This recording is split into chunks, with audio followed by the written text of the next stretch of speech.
BJP नेता ने BJP नेताओं को ही धमकी दे डाली। पार्टी से न निकाले जाने के लिए बीजेपी नेता ने तरकीब निकाली। घोटालों के खुलासे की पोल खोलने की चुनौती दे डाली। क्या बीजेपी नेताओं ने भी कोरोना काल में की बम्पर कमाई?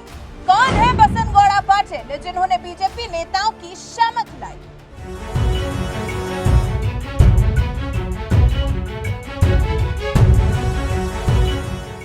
जी, बसंत गौड़ा पाटिल यही नाम है जो इस वक्त सुर्खियों में छाया हुआ है।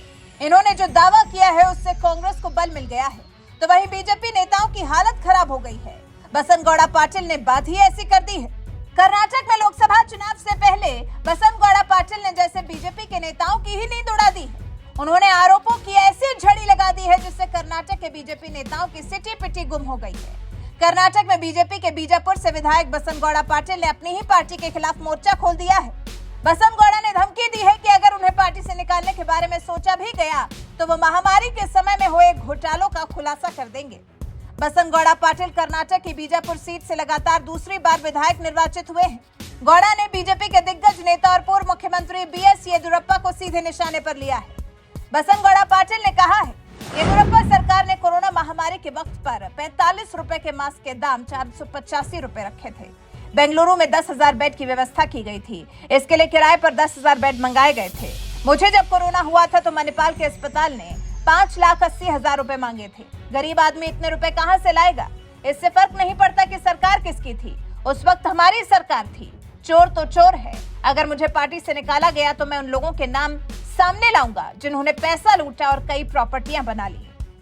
बसंत गौड़ा की बातों से ही साफ है कि वो बीजेपी नेताओं की पोल पट्टी खोलने के लिए कितने व्याकुल हैं। साफ धमका रहे हैं कि उनके खिलाफ उठाया गया एक भी कदम पार्टी के नेताओं को भारी पड़ सकता है। हालांकि उन्होंने ये भी कहा कि देश पीएम मोदी के चलते बचा है।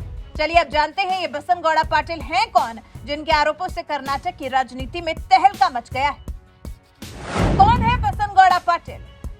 बसंत गौड़ा पाटिल लंबे समय से बीजेपी से जुड़े हैं।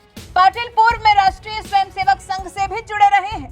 कर्नाटक में पहली बार 1994 में बीजापुर से बसंत गौड़ा ने चुनाव लड़ा था, लेकिन हार का सामना करना पड़ा था। साल 1999 में बसंत गौड़ा पाटिल पहली बार चुनाव जीते। साल 2004 में फिर जीते बसंत गौड़ा पाटिल। 2009 में जब उन्हें टिकट नहीं मिला तो वो जनता दल सेक्युलर में शामिल हो गए। 2013 में चुनाव में फिर वो बीजापुर से चुनाव लड़े, लेकिन हार का सामना करना पड़ा। 2015 में बीजेपी ने 6 साल के लिए पार्टी से निकाल दिया। 2018 में बसंत गौड़ा पाटिल ने फिर वापसी की। बसंत गौड़ा की पहचान एक हिंदूवादी नेता के तौर पर है। अपने क्षेत्र में बसंत गौड़ा की अच्छी खासी फैन फॉलोइंग है। तो कुछ ऐसी पहचान है बसंत गौड़ा पाटिल की जिनकी एक धमकी जैसे बीजेपी नेताओं के लिए शामत लेकर आ गई। वहीं जब इस मामले को हवा मिली तो फिर कांग्रेस ने भी बीजेपी के खिलाफ मोर्चा खोलने में देर नहीं लगाई। कांग्रेस नेता और राज्य के सीएम सिद्धरामैया ने कहा, बीजेपी विधायक के इन आरोपों ने हमारे पहले के सबूतों को और पुख्ता कर दिया। बीजेपी सरकार 40% कमीशन सरकार थी। अगर हम बसंत गौड़ा पाटिल इथेनॉल के आरोपों पर विचार करें तो ऐसा लगता है कि भ्रष्टाचार हमारे अनुमान से 10 गुना बड़ा है। कुल मिलाकर अब कांग्रेस के हाथ में मानो बीजेपी विधायक ने अपनी ही पार्टी के नेताओं के खिलाफ हथियार थमा दिया है। हालांकि पीएम मोदी के बसंत गौड़ा पाटिल ने तारीफ ही की है और देश कोरोना जैसी महामारी से जैसे सुरक्षित निकला है उसका श्रेय भी बसंत गौड़ा पाटिल ने पीएम मोदी को ही दिया है। बसंत गौड़ा पाटिल ने अपनी ही पार्टी के नेताओं को कटघरे में खड़ा करके पीएम मोदी की तारीफ की है। कहा है, वो मुझे नोटिस दे और मुझे पार्टी से निकालने की कोशिश करें, मैं सभी को बेनकाब कर दूंगा।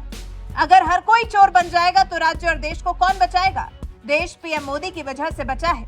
इसका मतलब ये भी हुआ कि इतने गंभीर आरोपों के बाद भी कांग्रेस का पीएम मोदी से जो बैर है उसके लिए कोई आधार नहीं मिल सका है। वैसे ये मामला दूर तलक जाने वाला है।